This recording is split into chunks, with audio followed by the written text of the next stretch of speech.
சென்னை மெரினா கடற்கரையில் மாற்றுத்திறனாளிகள் நடைமேடை சீரமைக்கும் பணி கடந்த ஒரு மாத காலமாக கிடப்பில் போடப்பட்டிருக்கிறது.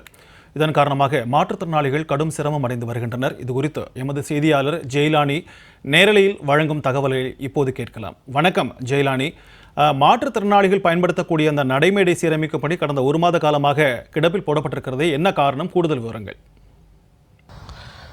சிக்கந்தர், சென்னை மெரினா கடற்கரை என்பது ஆசியாவிலேயே மிகப்பெரிய கடற்கரையாக பார்க்கப்பட்டு வருகிறது.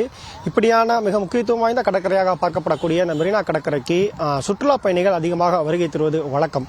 இந்த நிலையில் மாற்றுத்திறனாளிகளுக்கு இந்த கடற்கரையின் அழகை ரசிப்பதற்காகவும் கடந்த 2022ஆம் ஆண்டு மாற்றுத்திறனாளிகள் நடைமேடை என்பது அமைக்கப்பட்டது. அதாவது இந்த நடைமேடை என்பது கடற்கரையில் இருந்து நேரடியாக கடல் அலை வருவதற்கு ஒரு 3 மீட்டர் இடைவெளியில் அளவிலாக இருக்கும் அளவிற்காக பலகைகளால் ஆன இந்த மர பாதை என்பது அமைக்கப்பட்டது.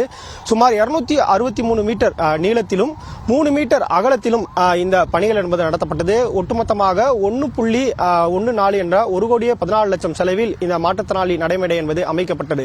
ஆனால் அமைக்கப்பட்ட சில காலங்களிலேயே முறையாக அது அமைக்கப்படாத காரணத்தினால் சேதமடைந்து காணப்பட்டது.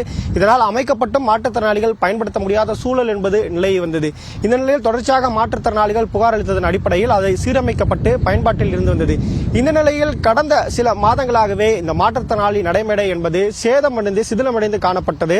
நாம் நேரடியாகவே பார்க்க முடியும். குறிப்பாக இந்த மாற்றுத்திறனாளி நடைமேடை என்பது நாம் நேரடியாக பார்க்கக்கூடிய காட்சிகள் என்பது தற்போது சேதமடைந்து காணப்படுகிறது. அதாவது இந்த மாற்றுத்திறனாளி நடைமேடை கடல் பரப்பில் இருந்து 1 மீட்டர் உயரத்திற்காக இருக்க வேண்டும். அதே போன்று இந்த பலகைகள் அனைத்துமே சமநிலையில் இருக்க வேண்டும். அப்போதுதான் மாற்றுத்திறனாளிகள் ஒவ்வொருவரும் எளிமையாக அந்த வீல் சேர்களில் நேரடியாக கடற்கரைக்கு செல்ல முடியும். ஆனால் இது சேதமடைந்து இருப்பதாக ஏற்கனவே நம் ஜெயா தொலைக்காட்சி வாயிலாக பல செய்தி தொகுப்புகள் வாயிலாக வெளியிட்டிருக்கிறோம். இந்த நிலையில் தற்போது இது பராமரிப்பதற்கான பணிகள் மேற்கொள்ளப்பட்டு வருவதாக மாநகராட்சி சார்பில் தெரிவிக்கப்பட்டிருக்கிறது. ஆனால் இந்த பராமரிப்பு பணிகள் தொடங்கி 1 மாதம் என்பது ஆகிவிட்டது. ஆனால் 1 மாதம் கடந்தும் கூட தற்போது இந்த பகுதிகளில் பராமரிப்பு பணி நடைபெறுவதற்கான எந்த ஒரு சான்றும் தெரியவில்லை. நாம் நேரடியாக பார்க்கலாம். நம்ம ஒளிப்பதிவாளர் அஜித்குமார் காட்சிப்படுத்துவார். இந்த மரப்பலகைகள் என்பது சேதமடைந்த மரப்பலகைகள் முழுவதுமாகவே நீக்கப்பட்டிருக்கிறது. ஆனால் இங்கு புதிய மரப்பலகைகள் வைப்பதற்கான எந்த ஒரு பணிகளும் நடைபெறவில்லை. இந்த சீரமைப்பதற்கான திட்டப்பணிகள் என்பது நடைபெற்று வருவதாக துணை மேயர் கடந்த வாரம் செய்தியாளர்கள் சந்திப்பில் தெரிவித்திருந்தார். விரைவில் இந்த பணிகள் முடிக்கப்படும் என்பதாக தெரிவித்திருந்தார். ஆனால் களத்தில் நம்ம பார்க்கும்போது இங்கு இந்த சீரமைப்பு பணிகள் நடைபெறுவதற்கான எந்த ஒரு அறிகுறியும் தெரியாத சூழலே காணப்படுகிறது. பேரளவிற்கு இங்கு சேதமடைந்த இந்த பலகைகள் நீக்கப்பட்டு அங்கு தடுப்புகள் போன்று ஒரு கயிறுகள் வாயிலாக கட்டப்பட்டிருக்கிறதே தவிர மாற்றுத்திறனாளிகளுக்கான மாற்று ஏற்பாடுகள் என்பது எதுவும் செய்யப்படவில்லை.